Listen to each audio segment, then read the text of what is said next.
नमस्ते दोस्तों। आज सुनिए बड़े घर की बेटी का दुख। सीतारमण सिंह फुलझड़िया गांव के पुराने धनी तथा प्रतिष्ठित व्यक्ति थे। 25 बीघा खेती की जमीन, दरवाजे पर ट्रैक्टर, मोटरसाइकिल, साइकिल, एक जोड़ी बैल, एक भैंस, एक गाय, एक नौकर, हरवाहा, चरवाहा, घसवाहा, खेती का काम देखने के लिए एक जिरतिया, मैनेजर, सब कुछ था।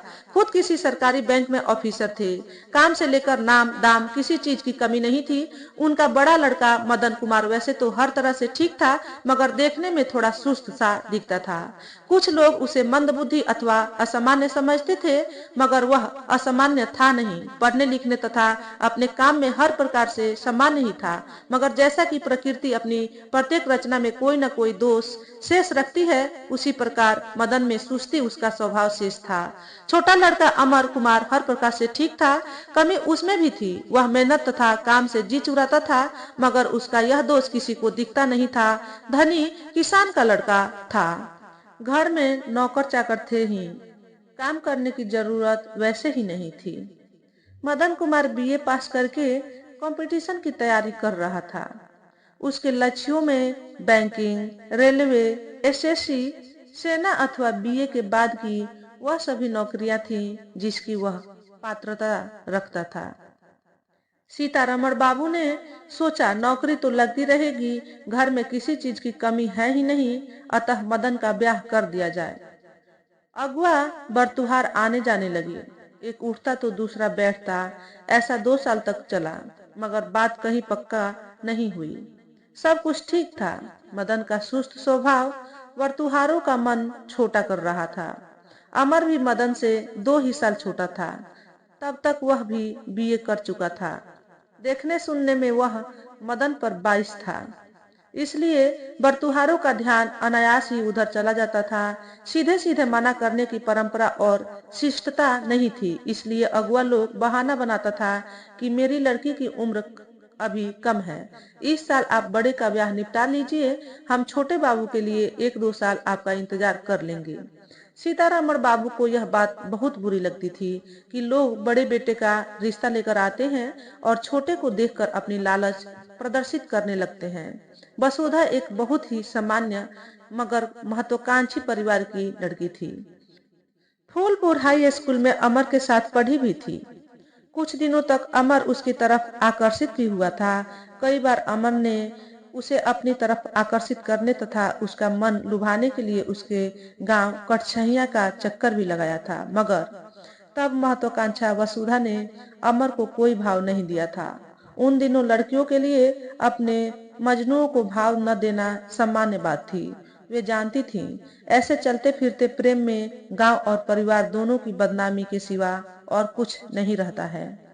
यह कहानी आज से लगभग 30 दशक से भी पहले की है, इसलिए नौ पीढ़ी के पाठकों को भले ही थोड़ा सा अनभुआर, अजीब, अनजाना लगे, मगर यह बात सही है कि तब हिंदी फीचर फिल्मों के अलावे शहरों में भी लड़के लड़कियां को आज की तरह साथ साथ घूमने, हंसी मजाक करने, गलबहियां, लिपटन चिपटन, पांजा पाजी यानी कि हगिंग और खुले में चुंबन इत्यादि की छूट नहीं थी। विशेषकर बिहार के हाई स्कूल तथा कॉलेजों में लड़कियों के लिए अलग से कॉमन रूम हुआ करते थे। क्लास समाप्त होने के बाद लड़कियों को उस कॉमन रूम में ही रहना अनिवार्य होता था। तब एक लड़की के शहर में बेशक 12 दीवाने हुआ करते थे, मगर लड़की बात किसी से नहीं करती थी। सामाजिक मर्यादाओं का सम्मान तथा चेहरे पर एक नारी सुलभ शर्मिलापन झलकता था। सामने से घास किसी को नहीं डालती थी। अब जब समय बदल चुका है तो एक लड़की के शहर में 12 एक्स हुआ करते हैं और लड़की बात हर किसी से करती है। सामाजिक मर्यादाओं की परवाह और स्त्री सुलभ शर्माना पुराने जमाने भी नहीं, पुराने युग की बात हो गई है। और घास यानी कि भाव खाना या भाव देना तो अब है ही नहीं। गांव समाज की गलतियों पर उन दिनों का समाज आज की तरह उदासीन नहीं था। पंचायती दंड व्यवस्था सख्त था। व्यक्ति की सामाजिक असामाजिक गलतियों की सजा उसे स्वयं या उसके परिवार को भुगतनी पड़ती थी। संबंध तब भी बराबर वालों में ही होता था और 1000 में 999 शादियां अभिभावकों द्वारा ही तय की जाती थी। मदन कुमार थोड़े सुस्त दिखते थे, कई वर्तुहार बहाने बना चुके थे और अमर कुमार के लिए बातें करना शुरू कर चुके थे। अतः सीतारमण बाबू ने अपने स्तर से नीचे उतरते हुए कटछैया गांव के गजाधर सिंह की पुत्री वसुधा को मदन के लिए पसंद कर लिया। वसुधा दिखने में हर प्रकार से सुंदर थी। वसुधा के पिता गजाधर सिंह ने भी वसुधा के लिए मदन सिंह को पसंद कर लिया, मगर उसका पसंद सच्ची पसंद नहीं थी। उसके मन में एक छुपा हुआ दाव था। नजर उनकी भी सीतारमण बाबू के छोटे लड़के अमर कुमार सिंह पर ही थी, मगर उन्हें पता था कि यदि भूल से भी उन्होंने अमर के बारे में बात की तो पिछले अन्य वर्तुहारों की तरह वे भी दरवाजे से दफा कर दिए जाएंगे। वे अमर को दामाद के रूप में धैर्य और बुद्धि से हासिल करना चाहते थे। उनकी योजना थी कि वसुधा की शादी उनके दोनों बेटों से हो और वसुधा घर की अकेली मालकिन बने। गजाधर सिंह को मालूम था कि छोटे बाबू अमर सिंह वसुधा से प्रेम करते हैं। वसुधा यदि थोड़ी सी तिर्या चरित्र में कामयाब हो जाए तो मदन कुमार को बड़ी आसानी से घर का कुत्ता बनाया जा सकता है। उन्होंने वसुधा को सिखाने पढ़ाने के लिए अपनी पत्नी के कान में कुछ मंत्र दे दिए। अमर सिंह ने जब से सुना था कि भैया की शादी वसुधा से हो रही है, उसी दिन से उसे मदन की किस्मत से ईर्ष्या होने लगी थी। वह सोचता था मदन की जगह काश वही मंद बुद्धि दिखता और इसी बहाने वसुधा से उसकी शादी हो जाती। उधर वसुधा अलग योजना बना रही थी कि अमर को तो वह जैसे चाहे नचा सकती है। लगन देखकर वसुधा और मदन की शादी खूब धूमधाम से हो गई।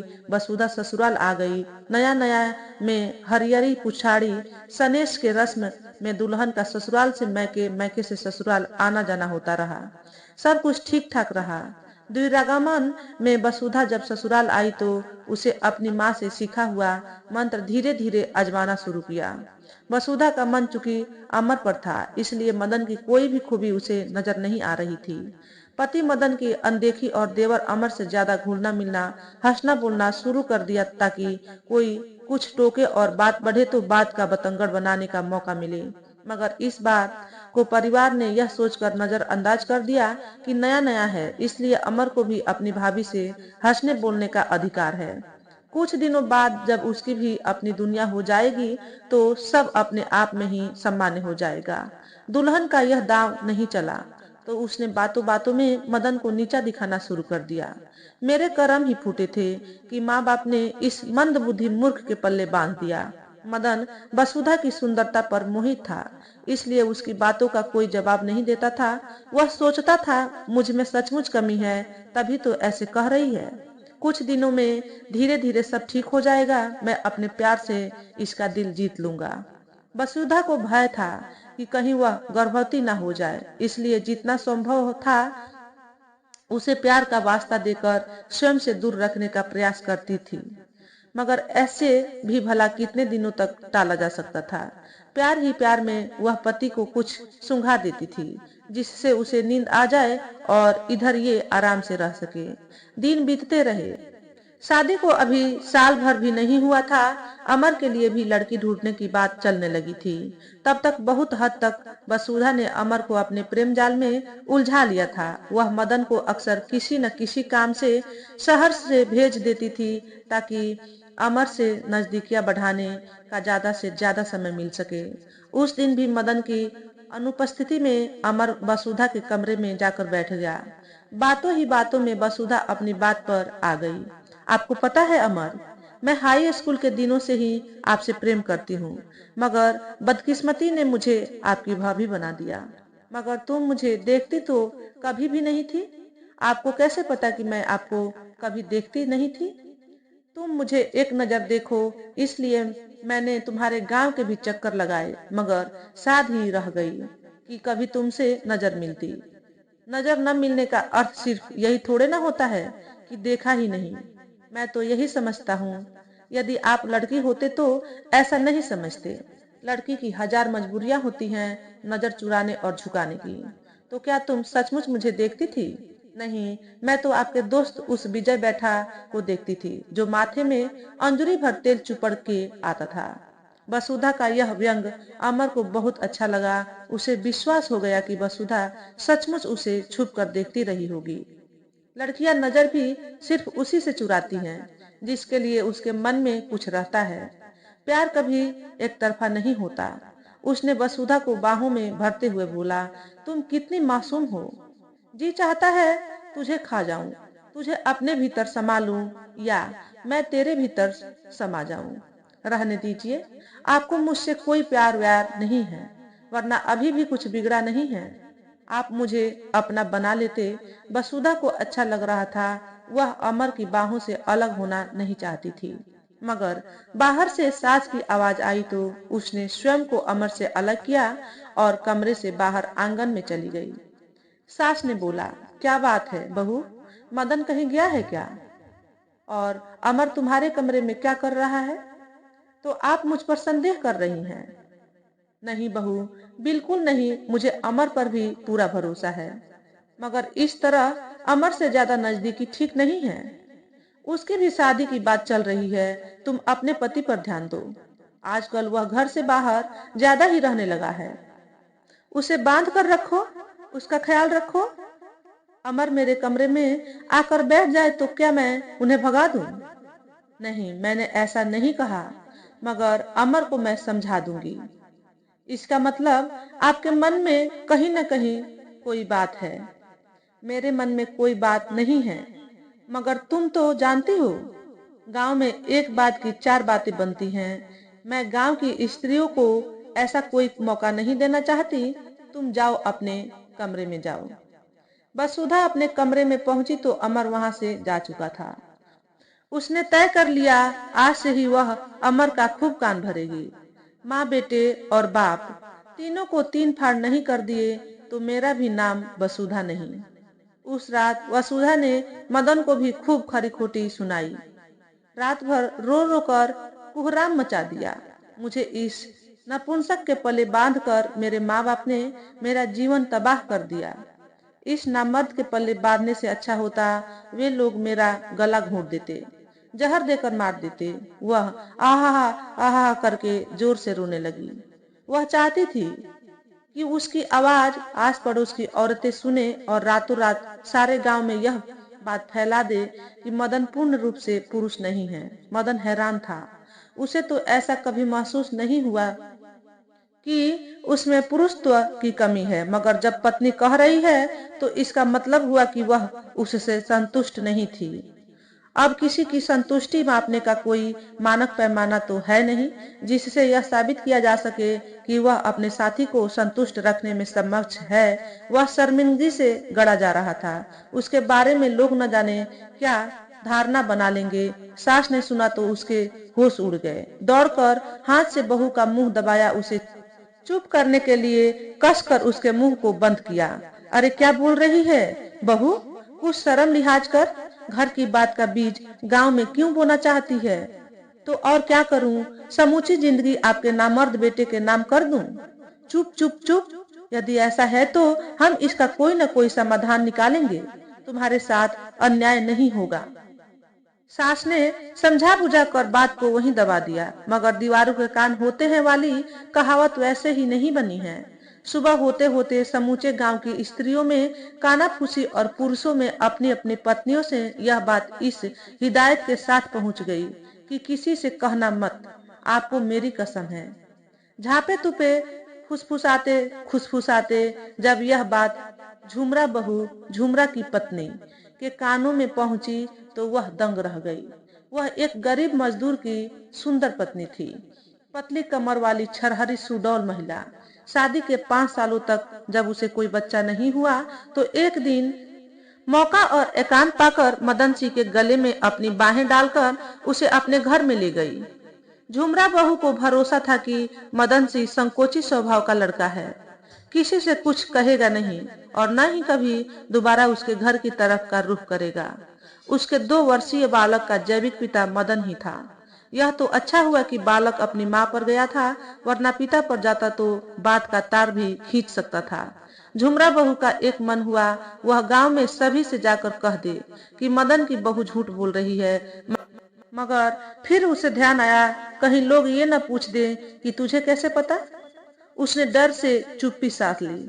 इधर वसुधा का मन दिन रात किसी न किसी योजना में ही उलझा रहता था। अपने लक्ष्य को पाने के लिए पति को कैसे और कितनी जल्दी अपने रास्ते से हटाया जाए। उसे भय था, यदि अमर की शादी कहीं और तय हो गई या गलती से कहीं वह गर्भवती हो गई तो उसकी सारी महत्वाकांक्षा धरी की धरी रह जाएगी। अमर को वह अपनी हर योजना में शामिल रखती थी। उस रात गांव में अष्टजाम 24 घंटे का राम नाम कीर्तन समाप्ति के बाद विवाह कीर्तन का कार्यक्रम था। दरभंगा से विशेष मंडली बुलाई गई थी। गांव के सारे स्त्री पुरुष बच्चे वृद्ध सभी विवाह कीर्तन देखने गए हुए थे। झुमरा बहू की आंखें मदन को ढूंढ रही थी, मगर मदन कहीं नजर नहीं आ रहा था। उसने सोचा हो सकता है मदन अपने दरवाजे पर शायद अकेला बैठा होगा।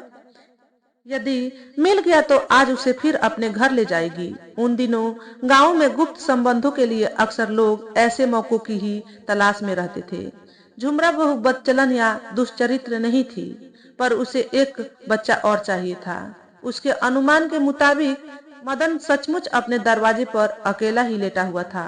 गांव की भाभी लगती थी। उसने मदन को मजाक में ही आवाज दी, बाबू अकेले क्यों सोए हुए हो? घर में पत्नी इंतजार कर रही होगी। उधर से कोई जवाब नहीं आया तो उसे देखने चली गई। अभी तो ज्यादा रात भी नहीं हुआ है, इतनी जल्दी सो गया। झुमरा बहू वहां पहुंची तो मदन को देखकर उसके होश उड़ गए। मदन बेहोश पड़ा था और उसके मुंह से झाग निकल रहा था। उसे लगा शायद किसी सांप ने मदन को डस लिया है। उसने शोर मचाया, मदन को सांप काट लिया, मदन को सांप काट लिया। जिसने जहां सुना वहीं से दौड़कर सीतारमण बाबू के दरवाजे पर जमा होना शुरू हो गया। कुछ लोग झाड़ फूक के चक्कर में ओझा की तलाश करने लगे। कोई दौड़कर ओझा को बुलाने चला गया। मदन की दशा खराब हो रही थी। वह कुछ बोल नहीं पा रहा था, बस विवश आंखों से भीड़ को देख रहा था, जैसे उसकी आंखें भीड़ से कह रही हो, किसी भी तरह मुझे बचा लो, मैं जीना चाहता हूँ। मदन का एक दोस्त महेंद्र सिंह एक समझदार एवं सूझबूझ वाला युवक था, जो गांव में प्राथमिक उपचार की प्रैक्टिस करता था। उसने मदन के समूचे शरीर की जांच की। कहीं पर भी किसी सांप के दांत या किसी कांटे का कोई निशान नहीं था। उसे समझते देर नहीं लगी कि इसे जहर दिया गया है। किसने दिया, क्यों दिया जैसे प्रश्नों पर सोचने या पूछताछ के लिए समय बिल्कुल नहीं था। उसने सीतारमण बाबू के ट्रैक्टर ड्राइवर को जल्दी से ट्रैक्टर निकालने के लिए बोला, ताकि जितना जल्दी हो सके मदन को शहर के अस्पताल पहुंचाया जा सके। ड्राइवर ने आकर बताया कि ट्रैक्टर में तेल नहीं है। मोटरसाइकिल निकालने की बात हुई तो आश्चर्यजनक रूप से उसमें भी पेट्रोल नहीं था। गांव जमा हो गया था, मगर अमर का पता नहीं था। सीतारमण बाबू को भी कोई बुलाने गया, तब वे दौड़े दौड़े आए। वसुधा ऐसे रो रही थी जैसे मदन अब इस दुनिया में ही न हो और उसका सब कुछ लूट गया हो। वह मदन को कहीं भी नहीं ले जाने देना चाहती थी। गांव में एक दूसरे धनी व्यक्ति थे, पदारथ बाबू। उनके पास अपनी जीप थी। सीतारमण बाबू से उनका 36 का रिश्ता था। दोनों के बोलचाल ताका-ताकी कुछ भी नहीं था। वे एक दूसरे को अपनी बीमारी भी नहीं देना चाहते थे, मगर महेंद्र के कहने पर पदारथ बाबू ने अपनी जीप और ड्राइवर दोनों दे दिए। वसुधा मदन को छोड़ नहीं रही थी। उसे जबरदस्ती वहां से अलग कर मदन को तुरंत जीप में रखकर शहर पहुंचाया गया। किस्मत अच्छी थी, डॉक्टर उसी शाम दिल्ली से वापस आया था। उसके उपचार से सुबह तक स्थिति काबू में आ गई। अस्पताल में 3 दिन भर्ती रहने के बाद मदन ठीक हो गया, मगर अब वह गांव में वापस वसुधा के पास नहीं जाना चाहता था। उसने लोगों को बताया कि किस तरह वसुधा ने जबरन उसे दूध पिलाया था और दूध पीने के बाद उसकी क्या दशा शुरू हो गई। वह काफी डरा हुआ था, मगर वसुधा के लिए उसके मन में अभी भी प्रेम था। जिंदा बच जाने के बाद उसके लिए झूठ बोलकर बचने का कोई रास्ता न रहा। ऊपर से उसके सर पर अमर का हाथ था और अमर भी पिछले कई महीनों से माँ बाप के साथ उदंडता से पेश आ रहा था। वसुधा ने सीधे घोषणा कर दी कि चाहे तो उसे जान से मार दिया जाए या पुलिस थाने में दे दिया जाए, वह झूठ नहीं बोलेगी। मदन को जहर उसी ने दिया था और उसे जहर उसने अकेले नहीं बल्कि सास ससुर के कहने पर दिया था। अपराधी जब ढीठ हो जाता है तो उसकी बुद्धि आसानी से अपना कवच ढूंढ लेती है। वसुधा ने अपने अपराध में उसे घसीट लिया, जो वास्तव में उसके साथ शामिल ही नहीं था। उसने खुली घोषणा कर दी कि यदि पंचायत बैठती है या पुलिस आती है तो वह अपने साथ अपने सास ससुर को भी घसीटेगी। उसका पति नामर्द है, इसलिए सास ससुर स्वयं ही अपने बेटे को जान से मारना चाहते थे और उन्हीं के कहने पर उसने अपने रास्ते से हटाने के लिए मदन को जहर दिया।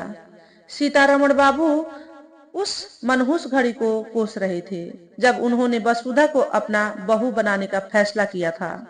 सास अलग शर्म से डूबी जा रही थी, गांव दंग था, मगर वसुधा समूचे घर में छत्तर काढ़े यानी फैन फैलाए घूम रही थी, जैसे चुनौती दे रही हो, बिगाड़ ले मेरा जो बिगाड़ना है, यदि किसी में दम है तो। उसने बिना किसी शादी ब्याह के अमर के साथ रहने की घोषणा भी कर दी। साबिक जमाना होता तो हत्यारिन का गला लाठी से दबाकर मार दिया जाता, कोई चूं भी नहीं होती, मगर जमाना थोड़ा बहुत बदल गया था।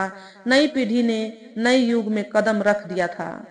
पर पंचायत, थाना, पुलिस से गांव की शिकायत, अखबार में छपने का भय था और एक बार यदि ऐसा हो गया तो कई वर्षों तक गांव के बच्चे बच्चियों की शादी ब्याह में अड़चन पड़ने की संभावना थी।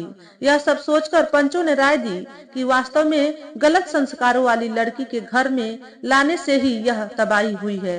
मदन की जान बच ही गई है, इसलिए अब थाना पुलिस करने का लाभ नहीं है। अमर वसुधा के साथ ही रहना चाहता है तो रहे और यदि संभव हो तो मदन की ही दूसरी शादी कर दी जाए।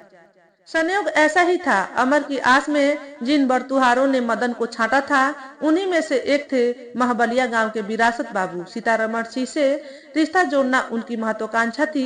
मदन उन्हें पहले भी पसंद था, मगर जिन 4 लोगों के साथ वे मदन को देखने गए थे, उन लोगों ने उनका मन अमर के लिए बहका दिया था। मदन की नपुंसकता वाली बात डॉक्टरी जांच से गलत साबित हो चुकी थी।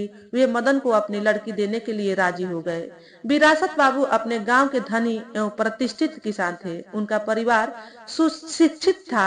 लड़की बिहार विश्वविद्यालय से स्नातक थी। वसुधा से ज्यादा पढ़ी लिखी, ज्यादा सुंदर और ज्यादा सुशील। उसका नाम भी सुशीला था।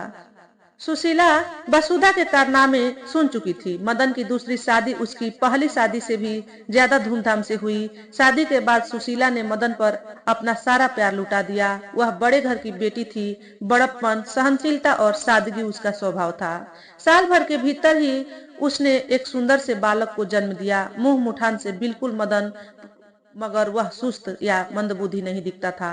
सुशीला बहुत भोली थी। सारी कहानी जानने के बाद भी वह वसुधा से घृणा अथवा उस पर संदेह नहीं करती थी। वसुधा का स्तर अब छोटी बहू का था, मगर सुशीला से ऐसे बर्ताव करती थी जैसे वही बड़ी हो। सुशीला उसके दुर्व्यवहार को नजरअंदाज करके चलती थी। इतना सब कुछ के बाद भी वह यह साबित करके दिखाना चाहती थी कि धैर्य और सहनशीलता से रहा जाए तो परिवार एकजुट रह सकता है और सब कुछ सामान्य हो सकता है।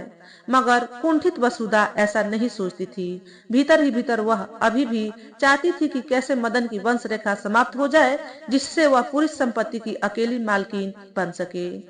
मगर ऊपर से मदन के बेटे को ऐसे खिलाती रहती थी जैसे उसकी असली माँ वही हो। एक दिन वसुधा बच्चे को मालिश करते करते उसे छत पर खिलाने ले गई। सास घर में नहीं थी। सुशीला अपने कमरे में सो रही थी। अचानक ही उसने शायद कोई सपना देखा और चौंक कर उठ बैठी। बच्चे को ढूंढते हुए छत पर पहुंच गई। देखती क्या है, वसुधा ने बच्चे को छत से नीचे फेंकने की पूरी तैयारी कर ली है और बच्चे को छोड़ने ही वाली थी। तब तक सुशीला ने पीछे से आवाज दिया, छोटी क्या कर रही है? उसका हृदय डर के मारे जोर से धड़क उठा। उसने दौड़कर झट से वसुधा के हाथों से बच्चे को छीनकर अपनी छाती से चिपका लिया। वह काफी डर गई थी। उसकी सांसें जोर जोर से ऊपर नीचे होने लगी। सुशीला बच्चे को लेकर बिना विलंब किए सीढ़ियां उतरती हुई नीचे आंगन में आकर खड़े खड़े हाँफने लगी। वसुधा ने ऊपर से ही गाली बोलना शुरू कर दिया, बड़ा बच्चे वाली बनती है। भगवान मेरी सुनता नहीं, वरना ऐसे ऐसे 3 बच्चे पैदा कर चुकी होती। मुझे बच्चा नहीं है तो क्या मुझे ममता भी नहीं है? मैं बच्चे को क्यों मारूंगी? बच्चा छत से गिरने वाला था, मैं तो उसे बचाने गई थी। जैसा कि झूठ बोलते हुए अक्सर होता है। अपनी सफाई देती हुई वसुधा भूल गई कि 3-4 महीने का बच्चा भला मुंडेर पर कैसे चढ़ेगा। सुशीला ने अपनी आंखों से जो कुछ भी देखा था सारी कहानी सास को सुनाई। अमर और वसुधा तो बहुत पहले से ही बंटवारा चाहते थे। इस घटना के बाद सुशीला की नजरों में भी अब एक पल भी साथ रहना किसी अनहोनी को न्योता देना अथवा अपनी मूढ़ता प्रदर्शित करना था। दूसरे ही दिन घर का बंटवारा शुरू हो गया। घर आंगन के बीचों बीच दीवार खड़ी हो गई। एक कमरा ऐसा था जिसके बीच में ही दीवार पड़ी। आधा कमरा इस हिस्से आधा उस हिस्से, मगर दीवार वहां भी खड़ी हुई। मदन का हिस्सा जिस रंग से पुताई होती थी, अमर का हिस्सा उससे बिल्कुल उलट अथवा अलग रंग से। मदन का हरा तो अमर का पीला, मदन का सफेद तो अमर का काले रंग का आभास देता हुआ गहरा ग्रे। एक ही मकान के ये अलग अलग एवं उलट रंग चीख चीख कर कुछ कहते थे। दूर से देखने वाला भी बड़ी आसानी से समझ सकता था इस घर का बंटवारा 2 हिस्से में हुआ है और दोनों में भारी कलह कलेश है। गांव के लोग कहते थे जिस घर में पहले ही वसुधा बैठी हो वहां कोई लाख सुशीला आ जाए मगर वह घर को नहीं बचा सकती। शैतान से देवता भी डरते हैं और खोटी बुद्धि बड़प्पन को अक्सर निगल जाती है। बड़े घर की बेटियां अपना दिल भले लाख बड़ा कर ले पर उस घर को नहीं बचा सकती जिसमें कोई खोटे घर की बेटी आकर कुंडली मारे बैठी हो। खोटे घर की बेटी चाहे कितने भी बड़े घर में क्यों न ब्याह दी जाए, वहां वह बड़प्पन नहीं सीखती, अपना खोटापन ही थोपती है। तो दोस्तों, आज के वीडियो में बस इतना ही। अगर आपको हमारे द्वारा बताई गई कहानी थोड़ी सी भी अच्छी लगी हो तो वीडियो को लाइक और शेयर करें। चैनल पर पहली बार आए हो तो चैनल को सब्सक्राइब करके बेल नोटिफिकेशन को ऑल पर सेट कर लें ताकि आपको ऐसे ही अच्छे अच्छे वीडियो देखने को मिले। हमेशा खुश रहें, हमेशा स्वस्थ रहें। वीडियो देखने के लिए आपका बहुत बहुत धन्यवाद।